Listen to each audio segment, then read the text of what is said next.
Good evening friends, তোমরা কেমন আছো? আমিও ভালো আছি। আর আজকে আমি সন্ধে থেকে রাত পর্যন্ত কি করছি সেই ব্লগটাই আমি তোমাদের সাথে শেয়ার করব।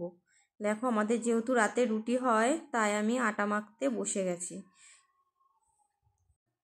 ভালো করে গায়ের যত জোর আছে সেই জোর দিয়ে আমি আটা মাখছি, যাতে রুটিগুলো নরম হয় আর খেতে টেস্টি হয়।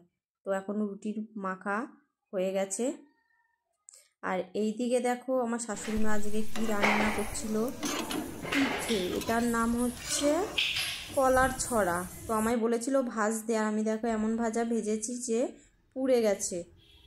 আমি তো ফার্স্ট টাইম দেখছি কলার ছড়া। তোমরা কে কে দেখেছো কমেন্ট করো। আর এই যে কলার ছড়াটা আমিই বানিয়েছিলাম, আমাকে দেখিয়ে দিয়েছে এইভাবে বানাও, কেটে আমি বানিয়েছি। তো আমি এখন ভাজছি, শাশুড়ি মা ভাজছিল তো চলে গেছে। আমায় বললো যে দুটো আছে তুমি ভেজে নাও। ভাজছি, উল্টাতেই পারছি না। কিন্তু এটা ভাজতে বলে গেছে ঠিকই, এটা রসে দেবো নাকি কি করবো, এমনিই ভেজে রেখে দেবো সেটা তো জানা হয়নি, আর জানিও না। তো ভাজতে বলে গেছে, আমি ভাজছি। আর এইদিকে তোমাদের দেখায় আমার শাশুড়ি মা কী কী মিষ্টি করেছে। এটা হচ্ছে লবঙ্গ লতিকা, হ্যাঁ বাড়িতে তৈরি করেছে লবঙ্গ লতিকা। এইদিকে হচ্ছে কলার ছড়া, আর রাতে হবে রুটি। এই দেখো এক থালা লবঙ্গ লতিকা করেছে, কিন্তু আমি একটাও খাবো না। আর এইখানে কড়াইয়ের মধ্যে রসে চুবানো আছে লবঙ্গ লতিকা। এই ঝামেলা মিটলো, আমি রাতে করব রুটি আর ঘুগনি। তা ভাবলাম ওইগুলো হয়েছে, এখন রুটি ঘুগনি করা যাক। এই দেখো, ঘুগনির জন্য আমি আলু কেটে নিয়েছি, আর এখানে পেঁয়াজ রসুনও হয়ে গেছে।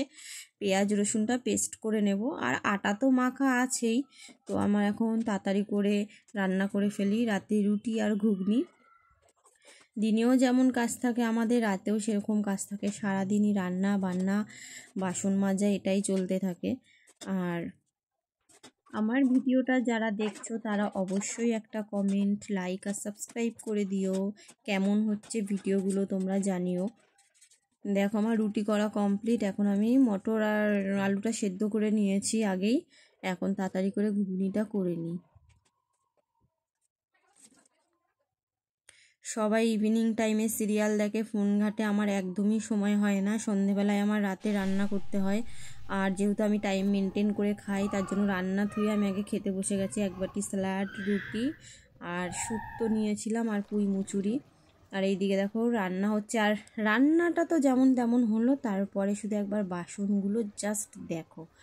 রান্না করার পর আবার এতগুলো বাসন মাজতে হবে, কি আর করব। এই হচ্ছে আমাদের বৈবাহিক জীবন, রান্না করা, বাসন মাজা, খাওয়া দাওয়া, এই তো চলতে থাকে। তো আমার খাওয়ার মাঝে আমি ছেলেকে খাইয়ে ঘুম পাড়িয়ে দিয়েছি। তো এখন বাসনগুলো তাড়াতাড়ি করে মেজে নিই। আবার আমাকে সেই সকাল 4টের সময়, ভোর 4টে, সকালবেলা ভুল, ভোর 4টের সময় আমাকে উঠতে হবে। তার জন্য রাতেই সব কাজ গুছিয়ে নিতে হচ্ছে। আর খাওয়া হয়ে গেছে, আমি 9টার মধ্যে খেয়ে নিই। তো আমার রাতের ডিনার হয়ে গেছে, বাকিদের হয়নি, বাকিরা পরে খায়। আমি কাজ করতে করতে খাওয়ার টাইমে খেয়ে নিই, তারপর আবার কাজ করি। দেখো, আমাদের তো সারাদিন শুধু কাজ করলেই হবে না, খেতেও হবে। তাই আমি বলবো যারা বাড়িতে হাউস ওয়াইফ আছো তারাও কাজের ফাঁকে নিজের যত্ন করো, নিজেকে টাইম টু টাইম খাবার খাও, নিজের যত্নটা টাইম টু টাইম করো, দেখবে সব ঠিক হবে। আমিও তাই করি, কাজ বন্ধ দিয়ে আগে খেয়ে নিই তারপর আবার কাজ করি। যতটা পারি কাজের মধ্যে নিজেকে সময় দিই। চলো, আমার বাসন মাজা গল্প করতে করতে হয়ে গেল। আর এইদিকে আমি এখন মোটমাট পরিষ্কার করা হয়ে গেছে, রান্নাও হয়ে গেছে, আর খাওয়া দাওয়া সব কমপ্লিট। এখন আর কি ঘুমাতে যাব, আবার তো ভোর 4টেই উঠতেই হবে। তো চলো ঘুমাই। আর কি আর বলবো, এখন ঘুমাতে চলে এসেছি। তো গুড নাইট। আর আমার ভিডিওটা কেমন লাগলো অবশ্যই